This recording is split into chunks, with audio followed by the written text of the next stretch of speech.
এখন ওই সকাল ৮টা মতো বাজে, আর আমি কুহুকে নিয়ে বেরিয়ে পড়লাম পাড়া বেড়াতে। তো হ্যালো এভরিওয়ান, আমি অপর্ণা চলে এসেছি আবারও একটা নতুন মিনি ব্লগের সাথে। আজকে সকাল থেকে উঠেই কুহু প্রচুর বিরক্ত করছিল, তাই ভাবলাম ওকে একটু বাইরে থেকে ঘুরিয়ে নিয়ে আসি। ও বাইরের পশু পাখি দেখতে ভীষণ ভালোবাসে আর প্রচুর হ্যাপি হয়ে যায়। দেখতে পাচ্ছ, শুধু বাইরে ঘুরিয়ে নিয়ে এসেছি বলে কত হ্যাপি। ওকে যা করতে বলছি তাই করছে। আর আমাদের এখানে অনেকগুলো ডগি রয়েছে। ও সবাইকে এত ভালোবাসে, ওদেরকে একদিন না দেখতে পেলে প্রচুর কান্নাকাটি করে ঘরে।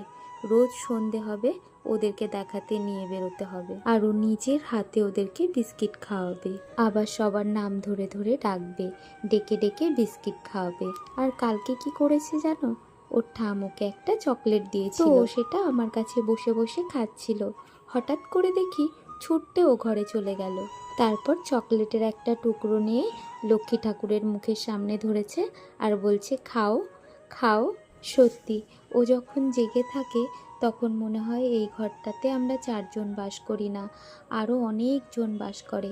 আর যখন ও ঘুমিয়ে যায় ঘরটা একদম নিস্তব্ধ হয়ে যায়। তো চলো, আমারও স্নান পুজো সব হয়ে গেছে, এবার আমরা দুপুরের লাঞ্চ করব। কুহুকে আগেই খাইয়ে দিয়েছিলাম, আর ওর পাপা একটু বিরিয়ানি এনেছিল, আমি আজ দুপুরে ওটাই খাবো। তো চলো, এখনকার মতো টাটা।